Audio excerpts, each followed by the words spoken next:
ప్రపంచంలో ఎక్కడ చూసి సిక్కులోలేనా? అందుకే బాబు, అందుకనే మా జిల్లా వాసులందరూ వలసలు వెళ్ళిపోతున్నారనే ఈరోజు బుడగట్లపాలెం దగ్గర ఫిషింగ్ హార్బర్ కట్టించుకుంటా ఉన్నాం. రాబోయే రోజుల్లో ఈ జిల్లా ప్రతి మత్స్యకారుడు కూడా ఈ ప్రాంతంలోనే వేట చేసుకునేటటువంటి అవకాశం ఉంది. నాట్ ఓన్లీ బుడగట్లపాలెం, నువ్వులరాయి మంచిలపేట దగ్గర ఇచ్చినటువంటి ఎఫ్ఎల్సి పనులు కావాలని ఆపినాం. మేము హార్బర్ కట్టిస్తా ఉన్నాం, హార్బర్గా మార్పు చేస్తున్నాం. కాబట్టి ఖచ్చితంగా హార్బర్ నిర్మాణం జరుగుతుంది. అక్కడ రాసుకోను. ఇక్కడే ఉద్యోగ ఉపాధి అవకాశాలు కల్పించాలని మూలపేట దగ్గర పోర్టు నిర్మిస్తాను. నీకు దమ్ముంటేనే వేలి చూడు. మీ నాన్న 14 సంవత్సరాల హయాంలో 3 సార్లు ముఖ్యమంత్రిగా పరిపాలించిన సమయంలో ఈ ఎంటైర్ 980 కిలోమీటర్ల తీర ప్రాంతంలో ఎక్కడైనా ఒక హార్బర్ కానీ ఒక పోర్టు కానీ శంకుస్థాపన కానీ ప్రారంభం కానీ చేశాడా మీ నాన్న? దమ్ముంటే నువ్వు చెప్పు. నువ్వు మాట్లాడేస్తావు. నువ్వేమో ఎక్స్ మినిస్టర్, నువ్వు ఎలాగైపోయి నువ్వు మంత్రి. నువ్వు ఎక్కడ నువ్వు గెలిచావు? నువ్వు మంత్రి అయిపోవడానికి నీకున్న అర్హత నువ్వు మంత్రిగా పనిచేయడానికి. చంద్రబాబు మంత్రి అయిపోతావు నువ్వు. ఏంటిది నాకు అర్థం కాదు. ఏమి ఈ ఆంధ్రప్రదేశ్ మీ బాబు జాగీర్ అనుకుంటున్నావా? ఈ ఆంధ్రప్రదేశ్ ప్రజలు చంద్రబాబు బానిసలు అనుకుంటా ఉన్నావా? నీకు సమాధానం చెప్పి తీరాను. మీ బాబు కట్టిన పోర్టులు ఎక్కడ? మీ బాబు కట్టిన హార్బర్లు ఎక్కడ? 14 సంవత్సరాలు మీ బాబు గాడిదలు కాసరి 980 కిలోమీటర్ల తీర ప్రాంతంలో. The hell are speaking? చాలా ఆవేదనతో ఈరోజు నేను మాట్లాడుతూ ఉన్నాను. ఈ రాష్ట్రంలో ఉద్యోగాల గురించి చాలా పెద్ద ఎలివేషన్ ఇచ్చాడు. మీరు అబ్జర్వ్ చేస్తారో లేదు. ఉద్యోగాల గురించి మాట్లాడుతూ డిఎస్సి ఉద్యోగాలు మనము 6100 ఉద్యోగాలు ఇచ్చామని చెప్పి, మరి వాళ్ళ నాన్న హయాంలో ఎన్ని ఉద్యోగాలు వచ్చాయని చెప్పి విశ్వవిఖ్యాత నవరస నట సార్వభౌమ నందమూరి తారక రామారావు గారు అలాగే చంద్రబాబు గారు కలిపి 1,70,00,000 ఉపాధ్యాయ ఉద్యోగాలు ఇచ్చాం. ఏంద్రా బాబు ఇది? నాకు అర్థం కాదు. 1,70,00,000 ఉపాధ్యాయ ఉద్యోగాలేమో ఇచ్చారట. ఎక్కడున్నాయి? మీరెవరు విన్నారా లేదా స్పీచ్లో? బాబు ఈనాడు వారు ఎక్కడ విన్నారా నాయనా? అయ్యా ఏబిఎన్ వారు మీరు కూడా విన్నారా? ఇది TV5 వారు ఎవరు లేరా ఇక్కడ? దయచేసి ఆ 1,70,00,000 ఉపాధ్యాయ ఉద్యోగాలు ఎక్కడో మాకు చూపించాలా. దానికి మళ్ళీ ఎలివేషన్ విశ్వవిఖ్యాత నవరస నట సార్వభౌమ నందమూరి తారక రామారావు గారట. రామారావు గారు తక్కువ చేసిన మాట్లాడడం. నువ్వు తప్పు మాట్లాడుతున్నావో, రైట్ మాట్లాడుతున్నావో, తెలిసి మాట్లాడుతున్నావో, తెలియక మాట్లాడుతున్నావో ఏడుతుంది నాకు అర్థం కాదు. 1,70,00,000 ఉద్యోగాలు నిజంగా నువ్వు ఇచ్చుండుంటే ఈ రాష్ట్రంలో ఉన్న కుటుంబాలు 1,62,00,000 కుటుంబాలు ఉన్నాయి. ఎన్ని ఉన్నాయి? 1,62,00,000 కుటుంబాలు ఉన్నాయి. పోనీ మీ నాన్న కంబైన్ ఆంధ్రప్రదేశ్ పనిచేశాడు కదా 10 సంవత్సరాలు. తెలంగాణ ఇది మనం కలిపి కదా. తెలంగాణలో ఎన్ని ఉంటాయి? ఆన్ అండ్ యావరేజ్ 1,20,00,000 కుటుంబాలు ఉంటాయి.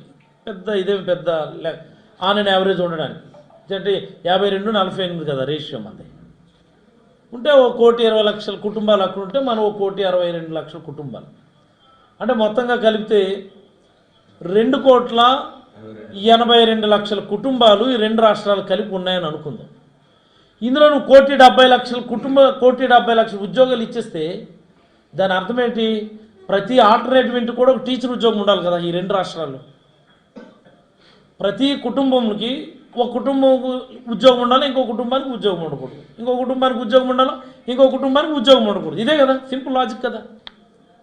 మీరు ఇక్కడ ప్రెస్ వాళ్ళు ఉన్నారండి, 40-50 మంది ఉన్నారు. మీరు ఏ ఒక్కరింట్లో అయినా టీచర్ ఉద్యోగం ఉన్నదా చంద్రబాబు ఇచ్చింది? చెప్పండి నాకు. ఎందుకు ఇదంతా పనికిమాల డిస్కషన్ ఇదంతా? అసలు ఈ లోకేష్ ఏమో పనికిమాలోడు మా ఊరు వచ్చి మాట్లాడు, ఆయనకేమో నేను ఇక్కడ కౌంటర్ ప్రెస్ మీట్ పెట్టడం. చంద్రబాబు ఇచ్చినటువంటి టీచర్ ఉద్యోగం ఇక్కడ ఉన్నటువంటి 40-50 కుటుంబాల్లో ఏ ఒక్కరు కుటుంబంలో ఉందో నాకు చెప్పండి నాకు. ఎందుకు ఇది? ఆయన ఇచ్చిన 1,70,00,000 ఉద్యోగాలు ఎక్కడ ఉంటే తర్వాత వెతుకుదమ్మా.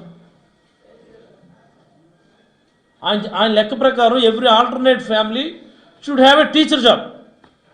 ఏవి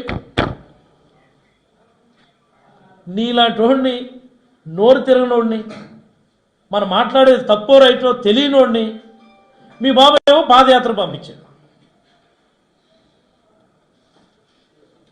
నడలేని బాబోయ్ నాకేంటి బాధ అనుకుని చెప్పి నువ్వు అక్కడెక్కడ ఆపేస్తే ఆయన ఊరుకున్నాడా?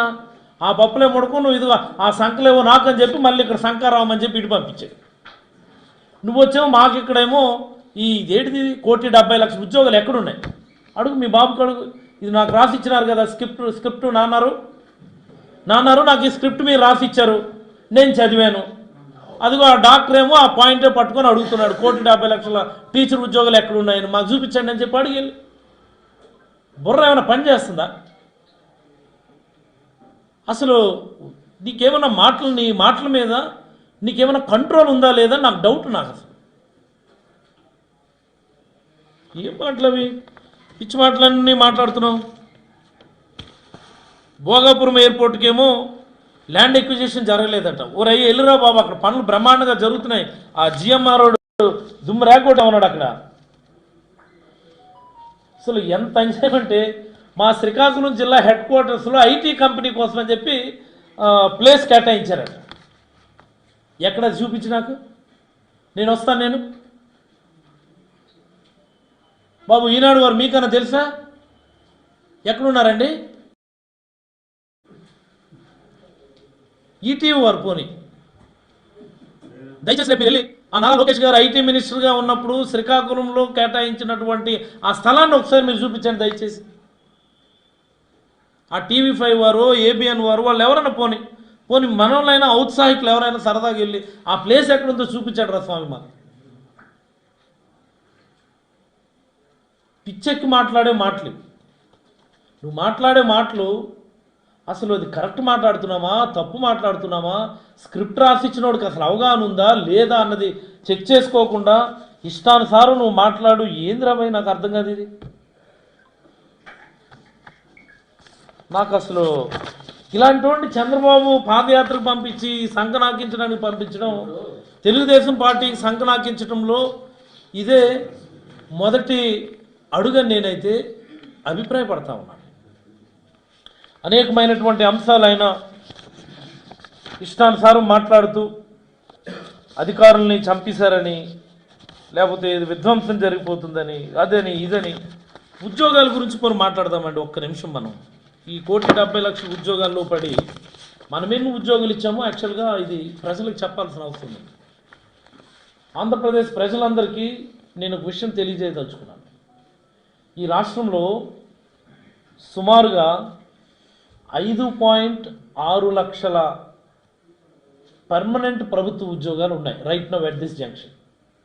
5,60,000 ఉద్యోగాలు, ప్రభుత్వ ఉద్యోగాలు, పర్మనెంట్ జాబ్స్, గవర్నమెంట్ జాబ్స్. నేనేమి contract jobs, outsourcing jobs వీటి గురించి నేనేం మాట్లాడడం లేదు. I'm discussing about only the permanent government jobs. Right now at this junction ఉన్నటువంటివి 5.6 లక్షల ఉద్యోగాలు యావరేజ్గా అటు ఇటుగా ఉంటాయి. ఈ 5.6 లక్షల ఉద్యోగాల్లో జగన్మోహన్ రెడ్డి గారు ముఖ్యమంత్రి అయ్యే సమయానికి రాష్ట్రంలో ఉన్నటువంటి పర్మనెంట్ జాబ్స్ 3.4 lakhs. 3.4 lakhs. ఈ కేవలం ఈ 5 ఏళ్ల కాలం, కోవిడ్ పీరియడ్ తీసిస్తే ఇంకా 2 సార్ మార్కెట్ నుంచి అలాగే తీసుకొచ్చినట్టుంది రియల్ గానే జగన్మోహన్ రెడ్డి గారు. ది ఐరనీ ఈజ్ 65 సంవత్సరాల ఆంధ్రప్రదేశ్ అవతరణ తర్వాత అనేక మంది ముఖ్యమంత్రులు, అనేక ప్రభుత్వాలు వచ్చి, ఇన్ని ప్రభుత్వాలు వచ్చిన తర్వాత 2019 మనము జగన్మోహన్ రెడ్డి గారు ముఖ్యమంత్రి అయ్యే సమయానికి రాష్ట్రంలో ఉన్నటువంటి ఉద్యోగాలు 3.4 lakhs అయితే ఒక్క 5 ఏళ్ల కాలంలో 2.2 లక్షల ఉద్యోగాలు జగన్మోహన్ రెడ్డి గారు ఇచ్చారు. లోకేష్ ఇది రాసుకో. మీ నాన్నగారు నన్ను అడుగు చెప్తారు, ఆయన కూడా లెక్కలు చెప్తారు. అసలు నాన్నారు మీరు ముఖ్యమంత్రిగా దిగిపోయే టైంకి రాష్ట్రంలో ఎన్ని ప్రభుత్వ ఉద్యోగాలు ఉన్నాయని అడుగు, మీ నాన్నగారు చెప్తారు కదా. ఆయన మేమేమి ఉద్యోగాలు ఇచ్చామో తెలిసిపోతుంది కదా. 2.2 అంటే 2,20,000 ఉద్యోగాలు ఇచ్చినాం మేము. ఓన్లీ గవర్నమెంట్ ఉద్యోగాల గురించే నేను మాట్లాడతాము, ఇంక్లూడింగ్ లేటెస్ట్ 6,100 DSC పోస్టులు, 680 ఫారెస్ట్ డిపార్ట్మెంట్ పోస్టులు కలుపుకొని నేను మాట్లాడుతూ ఉన్నాను యావరేజ్గా. మీ నాన్నగారు 14 నుంచి 19 మధ్యలో చంద్రబాబు గారు ఇచ్చినటువంటి ప్రభుత్వ ఉద్యోగాల సంఖ్య ఎంతో తెలుసా? రాష్ట్ర ప్రజలారు ఇది మీరు అందరూ కూడా గమనించాలా. కేవలం 34,000 ప్రభుత్వ ఉద్యోగాలు చంద్రబాబు 14 నుంచి 19 మధ్యలో ఇస్తే, ఇదే జగన్మోహన్ రెడ్డి గారు 19 నుంచి 24 వరకు 2,20,000 ప్రభుత్వ ఉద్యోగులు ఇచ్చినటువంటి ఘనత. ఇంకా కాంట్రాక్ట్ జాబ్స్ గురించి మాట్లాడితే ఒక అదనంగా సుమారుగా ఒక 40,000 కాంట్రాక్ట్ ఉద్యోగాలు ఇచ్చినాం. అవుట్సోర్సింగ్ సుమారుగా వాలంటీర్ల గురించి నేను మాట్లాడడం లేదు, తీసేస్తే 1,23,000 అవుట్సోర్సింగ్ ఉద్యోగాలు ఇచ్చాము. ఏపీఎస్ఆర్టీసీ ఉద్యోగుల్ని గవర్నమెంట్లోకి మెర్జ్ చేశామని ప్రభుత్వ ఉద్యోగులుగా వాళ్ళని గుర్తించారు. ఇంత స్వర్ణయుగం నిజంగా ఉద్యోగాలకు సంబంధించి ఎప్పుడైనా ఉందా స్వాతంత్రం వచ్చిన తర్వాత ఈ ఆంధ్రప్రదేశ్ రాష్ట్రానికి? ఈయన కూడా వచ్చి మాట్లాడేస్తాడు ఈయన ఉద్యోగాల కల్పన గురించి, ఉద్యోగాలు ఇవ్వడం గురించి. ఇంకెవరికి తెలీదా? ఇప్పుడు టీవీలు లేవా, సోషల్ మీడియా లేదా, సెల్ ఫోన్ లేవా, ఇంటర్నెట్ లేదా, గూగుల్ లేదా? గూగుల్ తల్లికి అనేస్తే చాలు టక టక టక టక టక టక వచ్చేస్తున్నాయి, మీ జాతకాలు చక్కగా వచ్చేస్తున్నాయి. ఎప్పుడో ఇంటర్నెట్ రాకముందు అప్పుడు ఉడికినాయేమో మీ పప్పులు, ఈనాడు, ఆంధ్రజ్యోతి, టీవీ పప్పులు తప్ప ఇప్పుడు లేదు. జస్ట్ గూగుల్లో 2014 నుంచి 19 మధ్యలో ఎన్ని ఉద్యోగాలు చంద్రబాబు కల్పించాడంటే చక్కగా వచ్చేస్తుంది. 19 నుంచి 24 మధ్యలో ఎన్ని ఉద్యోగాలు జగన్మోహన్ రెడ్డి గారు క్రియేట్ చేశారంటే చక్కగా వచ్చేస్తుంది కదా, చెక్ చేసుకోండి. దీనికేమో పెద్ద నువ్వు ఎర్ర బుక్కు, ఈ డ్రామాలు ఎవరికి అవసరమే? నీ బాడీ లాంగ్వేజ్కి నువ్వు మాట్లాడే మాటలకి ఏమైనా సంబంధం ఉందా? బ్రహ్మానందం సీరియస్ డైలాగులు చెప్తే ఎలాగుంటుంది అలా ఉన్నది. నువ్వేమో ఎర్ర బుక్కు, మాకు లేవు, మాకు కోపం లేదు, మాకు ఆవేశం లేదు. మాకు చంద్రబాబు కొడుకు కాబట్టి నువ్వు ఏదైనా మాట్లాడచ్చు. చంద్రబాబు కొడుకు అయితే ఎవరికి ఎక్కువ అని అడుగుతున్నాను. పిచ్చి పిచ్చి మాటలు మాట్లాడితే మాత్రం నీ ఎర్ర బుక్కు ఎర్ర బుక్కుగా మారుతుందని కూడా హెచ్చరిస్తూ ఉన్నాను. మరి అలాగనే మరొక 2-3 అంశాల గురించి లోకేష్ గారు మాట్లాడున్నారు. నా గురించి కూడా చాలా విషయాలు, ఇక్కడ కిడ్నీ హాస్పిటల్ వాళ్ళే కట్టారని, డిగ్రీ కాలేజీలు బిల్డింగ్లు కట్టారని, ఆర్ఓబి పనులు వాళ్ళే మొదలు పెట్టారని, ఈ శ్రీకాకుళం జిల్లాలో ఒక్క పెండింగ్ ప్రాజెక్ట్ అయినా పూర్తి చేశారని. అయ్యా అసలు నాకు అర్థం కాదు, ఈ నియోజకవర్గానికి డిగ్రీ కాలేజ్ లేదురా అని మేము ఒత్తుకుంటా ఉంటే డిగ్రీ కాలేజ్ బిల్డింగ్లు ఇచ్చానని చెప్తావు నువ్వు. నీకు అసలు బుర్రా బుద్ధి ఉందా? ఎవరికి ఇచ్చాను డిగ్రీ కాలేజ్ బిల్డింగ్లు? మా నియోజకవర్గంలో డిగ్రీ కాలేజ్ లేదు. నేను ఎమ్మెల్యే అయ్యేంత వరకు, జగన్మోహన్ రెడ్డి గారు ముఖ్యమంత్రి అయ్యేంత వరకు మా దరిద్రం, ఈ గౌతోల దరిద్రం వల్ల ఏంటంటే ఈ నియోజకవర్గంలో డిగ్రీ కాలేజ్ లేదు. అదే కదా మేము బాధపడతా ఉన్నాం. ఆ దరిద్రం వల్ల మా నియోజకవర్గం, మా ప్రాంతం వెనుకబడిపోయింది, ఉత్తరాంధ్ర వెనుకబడిపోయింది అన్నదే కదా మా ఆవేదన అంతా. నువ్వు వచ్చేమో డిగ్రీ కాలేజీకి బిల్డింగ్ ఇచ్చాట. అసలు డిగ్రీ కాలేజ్ ఎప్పుడు ఇచ్చావు, బిల్డింగ్లు ఎక్కడిచ్చావు? నీకు స్క్రిప్ట్ రాసి ఇచ్చినోడు కన్నా బుర్రా బుద్ధి ఉండాలా, చదువు నీకన్నా బుర్రా బుద్ధి ఉండాలా, నీ చేత మాట్లాడించినటువంటి ఆ వేదిక మీద కూర్చొని ఉన్నారు వాళ్ళకన్నా బుర్రా బుద్ధి ఉండాలి. అసలు ఇక్కడ ఏం జరుగుతుంది? డిగ్రీ కాలేజీ లేకుండా డిగ్రీ కాలేజ్ బిల్డింగ్లు ఇచ్చావా అంటే ఇది సాధ్యమా? ఇది ఆర్ఓబి పనులు మొదలు పెట్టావా? అసలు అది ఆర్ఓబికి ఎటువైపు ఉంటుందో నీకు తెలుసా? నీకు స్క్రిప్ట్ రాసి ఇచ్చిన వాళ్ళకన్నా తెలుసా? అది ఎందుకు ఆగిపోయిందో తెలుసా? ఎప్పుడు పనులు మొదలు పెట్టారో తెలుసా? హనుమంత్ అప్పయ్యదొర గారి హయాంలో మొదలుపెట్టివి. ఎప్పుడు 2007, ఇది 2024, 17 సంవత్సరాల క్రితం రా నాయన. నీకు అప్పుడు వయసు నువ్వు ఇంకెక్కడల్లా అక్కడ స్టాన్ఫోర్డ్ యూనివర్సిటీలో ఎక్కడో స్విమ్మింగ్ పూల్లో గట్రా ఉండుంటావు ఆ టైంకి. నువ్వు ఇవన్నీ బాధలు చూసే మా నాయకుడు పాదయాత్ర చేసి వీటన్నిటిని మాకు మంజూరు చేస్తే ఆర్ఓబి పనులు మేము చేసుకుంటున్నాం. శ్రీకాకుళం జిల్లా గురించి కూడా నువ్వు మాట్లాడేస్తే ఏంద్రబాయ్ నాకు అర్థం కాదు. Vamsadhara phase 2 stage 2 near completion in the regime of Shri YS Jaganmohan Reddy garu. రాసుకో లోకేష్. నేరేడ్ బ్యారేజ్ అన్నట్టు ఒకటి ఉంటుంది, నీకు తెలుసా? నువ్వు విన్నావు అసలు ఎప్పుడైనా? మీ నాన్నగారిని అడుగు చెప్తారు ఆయన. నేరేడ్ బ్యారేజ్ అనుకున్న డాక్టర్ నన్ను అడుగుతున్నాడు, ప్రెస్ మీట్లో కూర్చొని నన్ను వాయిస్తున్నాడు. అసలు నేరేడ్ బ్యారేజ్ అంటే ఏంటి, అది ఎక్కడుందని అడుగుతున్నాడు అన్నాడు. మీ నాన్నగారు చెప్తారు కదా. నేరేడ్ బ్యారేజ్ కట్టకపోతే ఆ హిరమండలం రిజర్వాయర్కి ఫుల్ కెపాసిటీ రాదు నాయన. మీ నాన్నగారు కూడా తెలుసు నాయన. మీ నాన్నగారు ఎప్పుడు కూడా నేరేడ్ బ్యారేజ్ కట్టాలని, కట్టించాలని, లేకపోతే ఒరిస్సా గవర్నమెంట్తో మాట్లాడాలని, కోర్టుల్లో దాని గురించి ఫైట్ చేయాలన్నటువంటి సెన్సిబిలిటీ మీ నాన్నగారికి లేదు నాయన.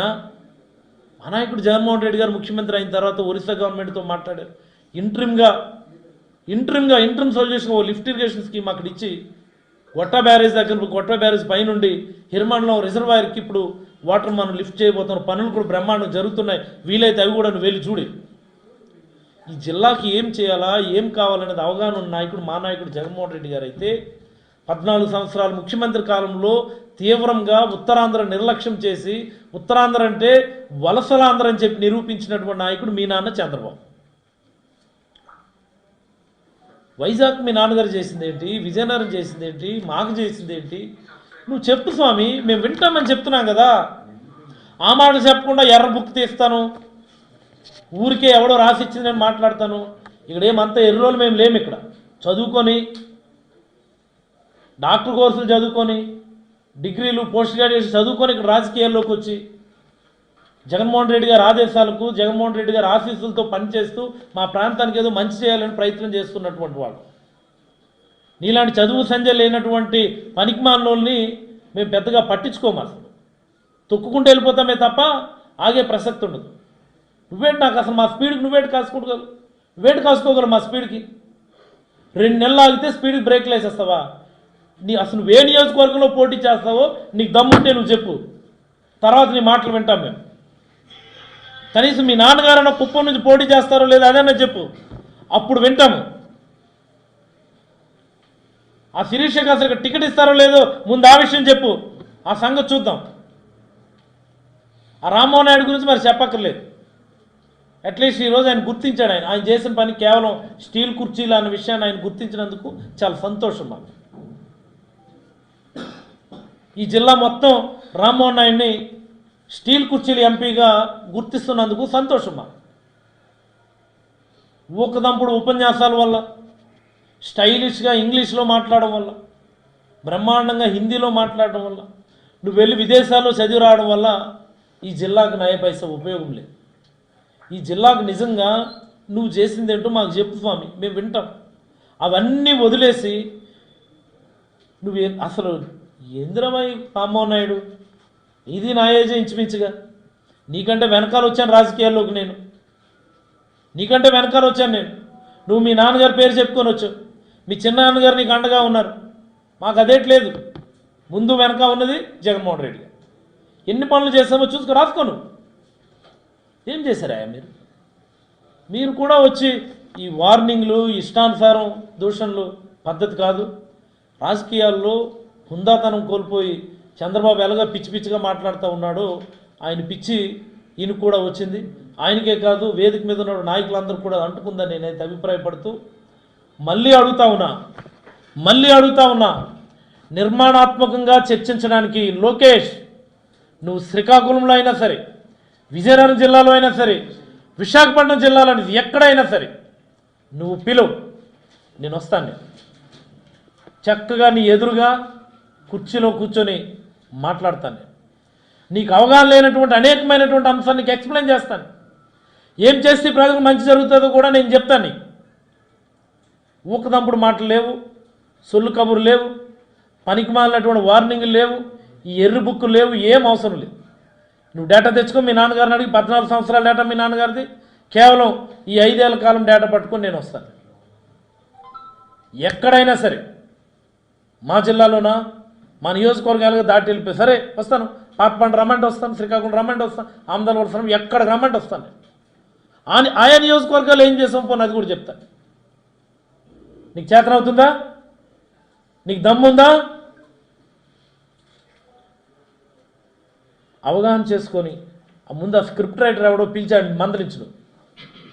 1,70,00,000 ఉద్యోగాలను రాస్తే డాక్టర్ మా మీద ఎక్కేస్తున్నాడని చెప్పి వాళ్ళని అడిగాను.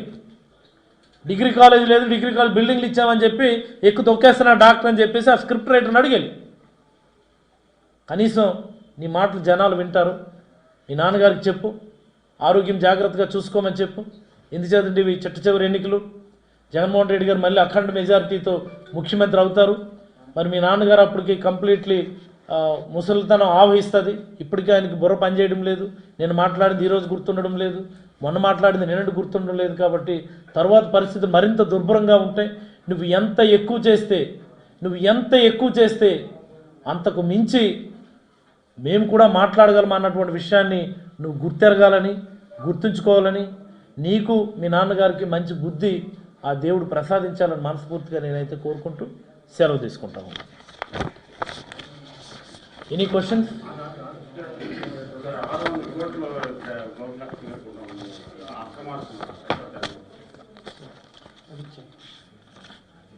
600 కోట్లు నేను సంపాదించానని. ఎస్, నిజం. నేను 600 కాదండి, అవి యాక్చువల్గా 606 కోట్లు. అవి 606 కోట్లు నేనైతే సంపాదించాను. కాకపోతే ఆ డబ్బులన్నీ కూడా ఆస్తుల రూపంలో ఉన్నాయి, నా బినామీల పేర్ల మీద ఉన్నాయి. ఇదిగో నా బినామీల పేర్లు కూడా చదువుతూ ఉన్నాను నేను. గౌతు విజయలక్ష్మి గారు, వైఫ్ ఆఫ్ గౌతు శివాజీ గారు. యార్లగడ్డ శిరీష గారు, వైఫ్ ఆఫ్ యార్లగడ్డ వెంకన్న చౌదరి గారు. యార్లగడ్డ వెంకన్న చౌదరి గారు గౌతు శివాజీ గారి కల్లుడు. గౌతు అనురాధ గారు గౌతు శివాజీ గారి కుమార్తె. వీళ్ళందరూ నా బినామీలు. అనేకమైనటువంటి ఆస్తులు నా బినామీల పేర్ల మీద నేనైతే కూడగట్టాను. వాటన్నిటి వివరాలు కూడా మీకు ఇవ్వడం జరిగింది. వాస్తవానికి అయితే నాకు మరి మంచి ఆలోచన వచ్చింది. ఎలాగని లోకేష్ ఎలాగో వస్తున్నాడు కదా, ఆయన చేతుల మీదుగా పంచిపెట్టేద్దాం. అండ్ మోస్ట్ ఇంపార్టెంట్, కొన్ని 100 ఎకరాలు డీ పట్టా భూములు ఉన్నాయి నా బినా ఈ 4 పేర్ల మీద. అవి కూడా నేను అక్రమంగా సంపాదించినవి. ఈ 4 పేర్ల మీద అనేకమైనటువంటి డీ పట్టా భూములు కూడా ఉన్నాయి. వాటిని కూడా పంచేస్తాను. దయచేసి లోకేష్ గారికి మీరు, మంత్రి గారు ఇదిగో ఆయన ప్రెస్ మీట్లోనే చెప్తున్నాడు, తన ఆస్తుల్ని, తను సంపాదించినటువంటి 606 కోట్ల అవినీతి ఆస్తుల్ని ప్రజలకు పంచిపెడతానన్నాడు. ఆయన బినామీల లిస్టు కూడా చెప్పాడు. ఆయన ఆస్తులు ఎక్కడెక్కడ ఉన్నాయో వాళ్ళ బినామీల పేర్ల మీద ఉన్నాయో కూడా చెప్పాడు. మనం వెళ్దామని చెప్పి, పంచి పెడదామని చెప్పి మీరు కూడా ఒప్పించమని, మరి ఈనాడు వారు, ఆంధ్రజ్యోతి వారికి కూడా చొరవ తీసుకోమని, TV5 వారు ఈ విషయం మీద విశేషమైనటువంటి కృషి చేయాలని నేనైతే మనస్ఫూర్తిగా కోరుతాను. 3 అంతస్తుల ఆసుపత్రి చూపించి 6 పంటలు మింగేశారు. సూదికొండ,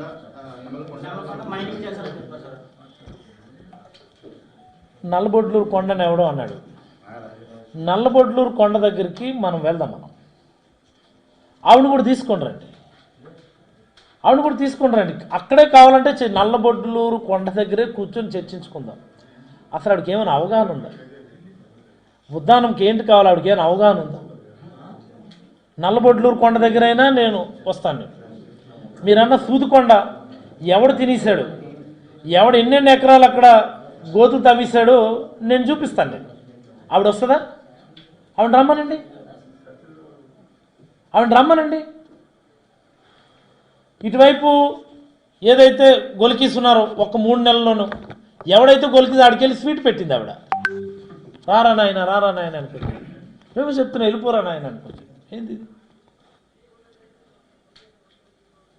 నేనే లేకపోయింది ఉంటే, మీకు అందరు కూడా తెలుసు అలా స్థానిక విలేకరులు కాబట్టి. Any more question? అది నిర్మించిన 2000 ఇల్లు, అలాగే పుదూరు ఇల్లు 200 ఇల్లు ఇప్పటి వరకు ప్రజలకి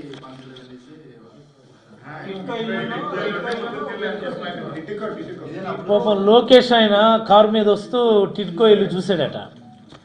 ఆయన ఒక 2-3 ఇయర్స్ ముందు చూస్తుండే టిడ్కో ఇల్లు అనేది వాళ్ళు ఎంతవరకు కట్టారో ఆయనకు తెలిసేది. వాళ్ళు ఎంతవరకు కట్టారో మీకు అందరికీ తెలుసు కదా. 1 or 2 ఫ్లోర్స్ కట్టి ఆపేసినటువంటి వాటిని 980 ఇల్లు సుమారుగా అవి. వాటిని మనం పూర్తి చేసాం. మేబీ కపుల్ ఆఫ్ డేస్లో డిస్ట్రిబ్యూట్ చేస్తాం. టిడ్కో ఇల్లుని పూర్తి చేసినటువంటి ఘనత మనది. ఆయన ఇదేదో పెద్ద ప్రాజెక్ట్ అనుకుంటా ఉన్నాడు. ఆయన కొద్దిగా ఇటు పక్కకు తిరిగి చూస్తే ఆడ కనిపిస్తుంది ఆయనకు ఒక సుమారుగా 75 ఎకరాల్లో 2500 జగనన్న కాలనీ, సుమారుగా 70-80% ఇల్లు పూర్తి అయిపోయినటువంటి ఒక నగరం అక్కడ కనిపిస్తుంది కొద్దిగా ఆయన పక్కకు తిరిగి చూస్తే. అదే టిడ్కో ఇల్లు నానుకొని జరుగుతున్నటువంటి పనులు 150 ఎకరాల్లో జగనన్న స్మార్ట్ లేఅవుట్ కోసం అని చెప్పి మనం రోడ్ వర్క్స్ అన్నీ కూడా బ్రహ్మాండంగా చేస్తూ ఉన్నాం. ఏమై కనిపించలేదా లోకేష్ అన్న? 150 ఎకరాల్లో స్మార్ట్ లేఅవుట్ పలాస్ కోసం తయారు చేస్తూ ఉన్నాం. ఆ పక్కనే 2500 ఇల్లు ఇచ్చినాం అక్కడ జగనన్న లేఅవుట్ అని వెళ్ళి చూడు, పెద్ద టౌన్షిప్ అక్కడ నిర్మాణం జరిగిపోయింది. నువ్వు ఇచ్చిన ఇల్లు అండి, నాకు అర్థం కాదు. ఇలాంటి టౌన్షిప్లు మా నియోజకవర్గంలో ఇన్నున్నాయి. కాబట్టి ఆయన కేవలం భయపడి టౌన్లోంచి వెళ్తే చాలా సగర్వంగా నిలబడినటువంటి రీసెర్చ్ హాస్పిటల్కి నమస్కరించాల్సి వస్తుంది అన్నటువంటి భయంతో నేను టౌన్లోంచి వెళ్ళలేదు అనుకుంటా ఉన్నాను.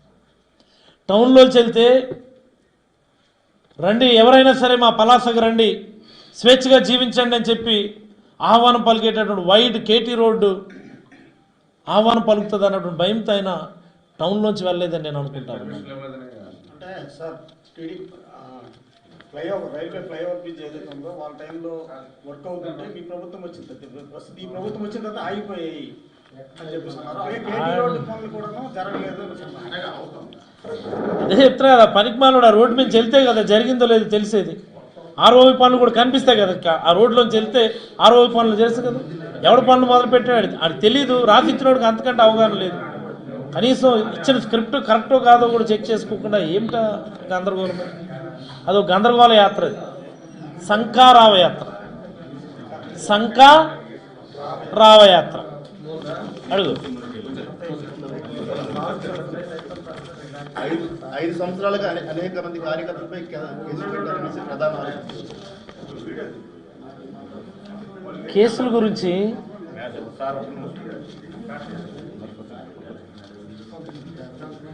గురించి మీ అందరికీ ఒక విషయం చెప్పాలి. మీరు ఒకసారి నా ఎన్నికల ఎఫిడవిట్ మీరు ఒకసారి గమనిస్తే అందులో నా మీద 4 కేసులు ఉంటాయి, 4 ఎఫ్ఐఆర్లు ఉంటాయి. డిఫరెంట్ సందర్భాల్లో 4 ఎఫ్ఐఆర్లు ఉంటాయి నా మీద. నేను రాజకీయాల్లోకి ఎప్పుడు వచ్చానండి? 2017 మేలో వచ్చాను. ఎన్నికలు ఎప్పుడయ్యాయండి? 2019 ఏప్రిల్, అంటే 2 ఏళ్ల కాలం అనుకుందాం. ఈ 2 ఏళ్ల కాలంలో ఈ నియోజకవర్గ ప్రతిపక్ష నాయకుడి మీద పెట్టినటువంటి కేసులు 4 కేసులు పెట్టారు నా మీద. ఇప్పుడు ఇదే శిరీష గారు 5 సంవత్సరాలు ప్రతిపక్షంలో ఉంది కదా, ఆవిడ మీద ఒక్క ఎఫ్ఐఆర్ ఉందా? Single FIR. I'm challenge. మీరు వెళ్ళి అడగండి ఒకసారి. కేవలం 2 ఏళ్ల కాలం నేను అపోజిషన్ లీడర్గా, 5 ఏళ్ల కాలం కూడా కాదు, 2 ఏళ్ల కాలంలో నా మీద 4 ఎఫ్ఐఆర్లు ఉన్నాయి. ఆ 4 ఎఫ్ఐఆర్ల వివరాలు కూడా ఎన్నికల ఎఫిడవిట్లు ఉంటాయి, మీరు చెక్ చేసుకోండి. 2018 కాశీబు పోలీస్ స్టేషన్లో FIR number 33 IPC sections 143, 283, 341, 141.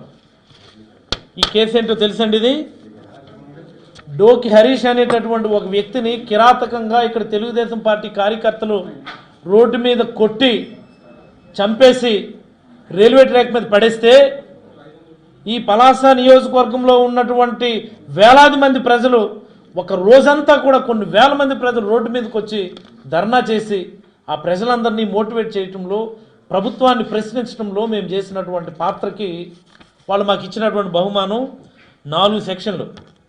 2018 FIR number 33 note చేసుకోవాలి, చాలా ఇంపార్టెంట్. మరి అలాగే 2018లో ఎఫ్ఐఆర్ నెంబర్ 72 కాశీబు పోలీస్ స్టేషన్లోనే 151C. ఇదేంటో కేసు తెలుసండి? ఇది ప్రత్యేక హోదా కోసం మేము ఉద్యమం చేసి, ప్రత్యేక హోదా కోసం అని చెప్పి మేము ధర్నాలు చేస్తే దానికి అప్పటి ప్రభుత్వం మాకు ఇచ్చినటువంటి బహుమానం మా ఎఫ్ఐఆర్. ఇంకొక FIR CrPC number 104/2018 sections 353, 341 and 34. ఇది దేనికో తెలుసండి? ఈ బహుమానం దేనికో తెలుసా? తిత్లీ తుఫాన్ సమయంలో, please mark my word, Titli తుఫాన్ సమయంలో ఎన్యూమరేషన్ కేవలం తెలుగుదేశం పార్టీ వాళ్ళకే పేర్లు నమోదు చేసుకుంటా ఉన్నారు. నేను చెప్పింది వాస్తవమా కాదు? మీరందరూ కూడా నా హాస్పిటల్లోనే ఆ రోజు జనరేటర్ పెడితే, ఇంటర్నెట్ పెడితే మీరందరూ కూడా వార్తలు పెట్టుకున్నారు. నష్టపోయింది తెలుగుదేశం వాళ్ళేనా? ప్రజలందరూ నష్టపోయారా? ఎన్యూమరేషన్ కేవలం తెలుగుదేశం పార్టీ కార్యకర్తల పేర్లు రాసుకుంటా ఉంటే మేము రోడ్డు ఎక్కాము. తినడానికి తిండి లేదు మాకెవరికి అప్పుడు, త్రాగడానికి మంచినీళ్ళు లేవు మాకెవరికి అప్పుడు, కనీసం ఎవరితో మాట్లాడదామంటే సెల్ ఫోన్ సిగ్నల్స్ లేవు, పిల్లం ఎక్కడుందో తెలీదు, పిల్లలు ఎక్కడున్నారో తెలీదు, కుటుంబం ఎక్కడుందో తెలీదు. అలాంటి సమయంలో మేము ప్రజల కోసం రోడ్డు ఎక్కాం. మేము వసలకొత్తూరు మండలంలో చేసాం, పలాస మండలంలో చేసాం, మందస మండలంలో చేసాం.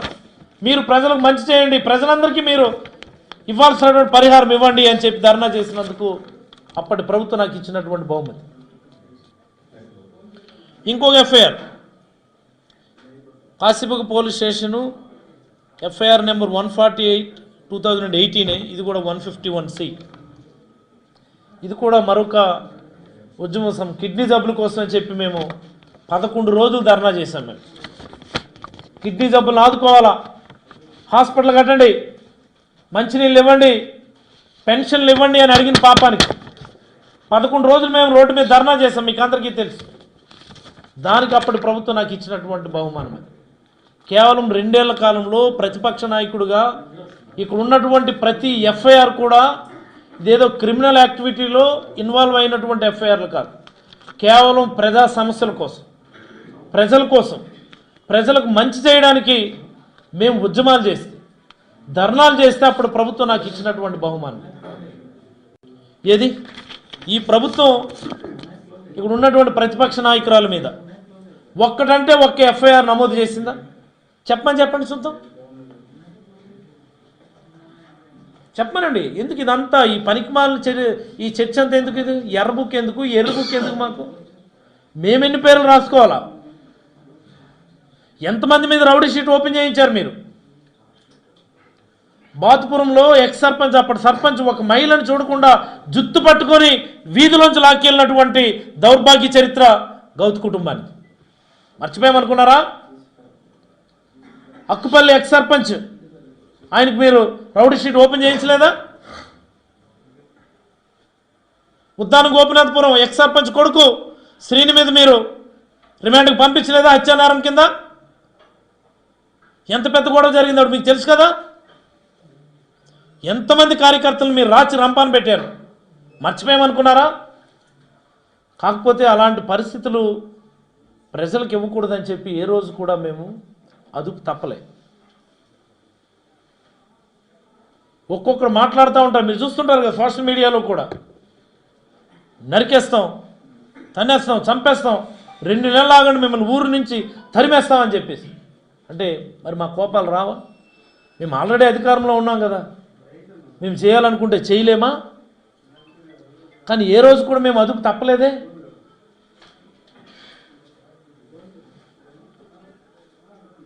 అలే మాట్లాడతారు, ఓ ఆక్రమణలు అనుకొని చెప్పి. ఒకడొచ్చి అంటాడు, చెరువుల్లో కట్టేశారు, మీరు అధికారం దమ్ముంటే తీసేయండి అని చెప్పి తీయడానికి వెళ్తేనో అదో పెద్ద గొడవ, అదేదో రాష్ట్ర సమస్యలని. ఇంకోటి అంటాడు, కాలువలు ఆపేస్తాడని చెప్పి ఆడే కాలు మీద పెద్ద కట్టడం కట్టేస్తున్నాడు, అది తీయడానికి వెళ్తేనే అదో పెద్ద గొడవ. ఏం బ్రతుకులు రా మీవి అసలు? నాకు అర్థం కాదు. ఏం బ్రతుకులు ఇవి? బానిస బ్రతుకులు మీవి. మారండి. ఈ నియోజకవర్గ అభివృద్ధి కోసం, ఈ జిల్లా అభివృద్ధి కోసం, ఈ రాష్ట్ర అభివృద్ధి కోసం పార్టీలకు అతీతంగా, వర్గాలకు అతీతంగా, రాజకీయాలకు అతీతంగా అందరికీ అన్నీ చేయాలన్నటువంటి లక్ష్యంతో మా నాయకుడు జగన్మోహన్ రెడ్డి గారు పనిచేస్తూ ఉన్నారు. ఆయన ఆశయంతో మేమందరూ కూడా ఇక్కడ పనిచేస్తాము. ఆయనతో కలిసి పనిచేద్దాం, ఆయనతో అడుగు వేద్దాం. ఆయన మళ్ళీ ముఖ్యమంత్రి చేసుకుంటే ఈరోజు ఈ రాష్ట్రంలోని ప్రతి కుటుంబానికి కూడా మంచి జరుగుతుంది. ఇలాంటి రాజకీయ కక్షల గురించి మాట్లాడేటటువంటి ఈ దౌర్భాగ్య నాయకుల వల్ల ఈ రాష్ట్రానికి, ఈ జిల్లాకి ఎలాంటి ఉపయోగం లేదని నేనైతే మీకు అందరికీ మనవి చేస్తూ